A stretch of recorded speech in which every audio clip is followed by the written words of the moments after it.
What's going on, everybody? It's your boy Zamboni. I am an herbalist and astrologer, and it's time to talk about the astrology of the week ahead. Thank you so much. Thank you so much for sending me a tip via Venmo, Cash App, PayPal. That is super, super helpful. Thank you so much for doing that.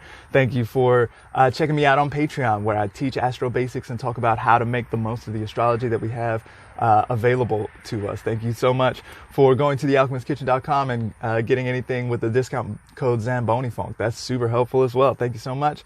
Let's talk about the astrology this week. So this week we have, Uranus is a focal point this week.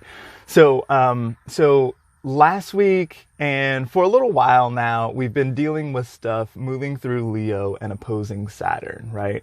And that actually goes exact today. We've got the Sun and Mercury opposing Saturn today.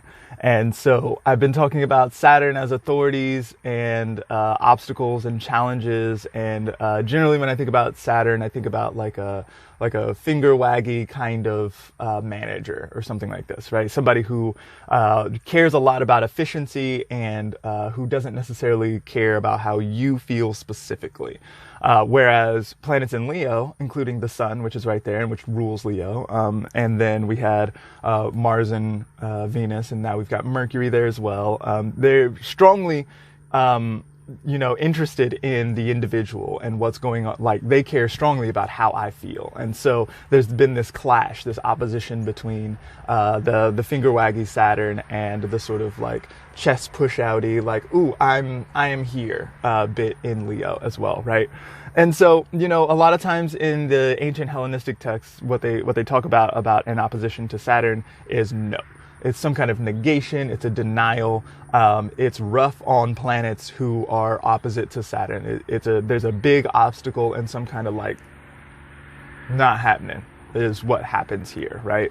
And so this has been difficult for the planets in Leo. It's difficult for the Sun in Leo.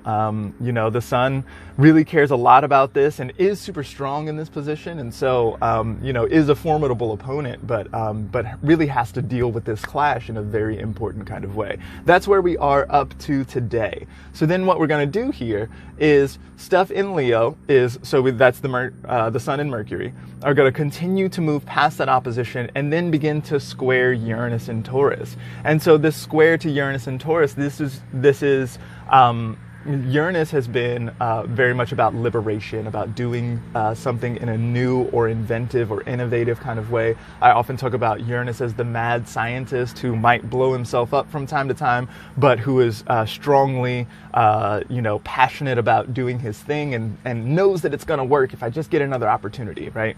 And so this personally sovereign, this bit here that is super interested in the self or what an individual is capable of, has seen some challenges and obstacles, but then I've been talking about like necessity is the mother of invention, right? There's some kind of no, and then this feels a little bit like, well, I'll show you. And, Uranus is very strongly about liberation or breaking chains, breaking boundaries, these kinds of things. And so Uranus has been a thorn in the side of Saturn for the whole year, basically, and will continue to be so.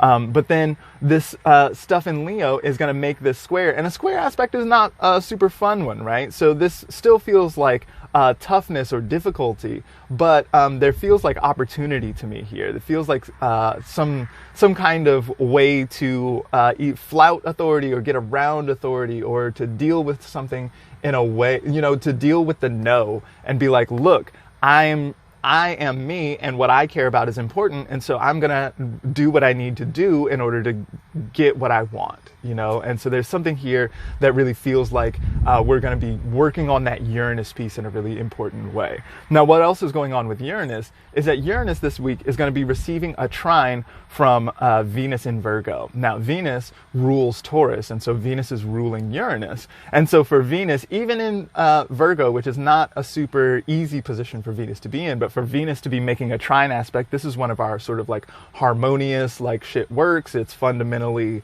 stable. It makes friends, this kind of thing. This is for Venus to make this kind of aspect to Uranus feels, and especially from Virgo, right? Virgo feels like it's detail oriented. Venus in Virgo, I always talk about quality control with that, right? And so if Uranus has been really interested in breaking free or busting out in some kind of way, then Venus in Virgo is gonna check that, is gonna fact check that, is gonna be like, okay, but have you done all of your necessary prerequisites in order to actually break free? If you break free, then what are you actually gonna do?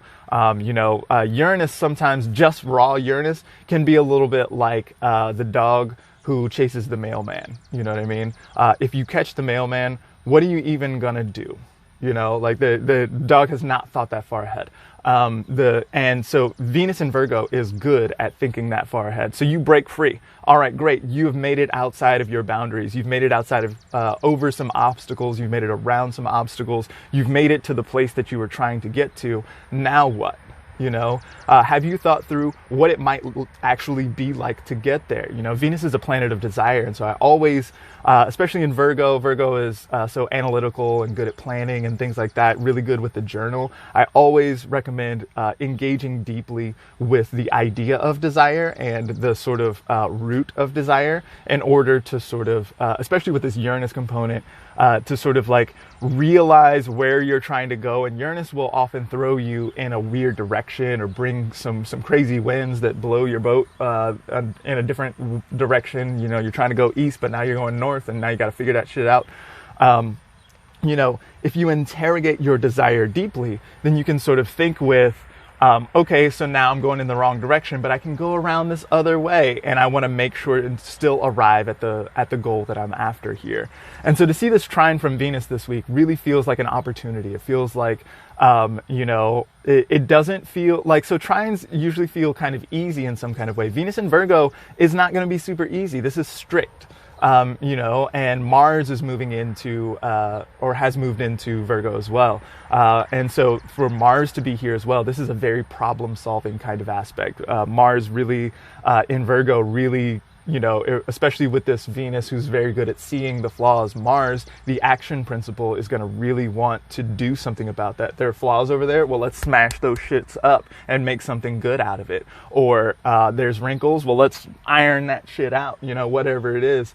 Mars is going to want to take the opportunity to do something about it. And so there are really good opportunities for ideas here. Really good ideas are totally possible, especially if you do your due diligence and do the things like your journaling exercises and your like thought experiments that go a little bit more deeply into the future. It's really easy to get backed up on this situation where it's like, oh, I wish I had X. I wish I had a partner, or, oh, I wish I had, a better job or something like this.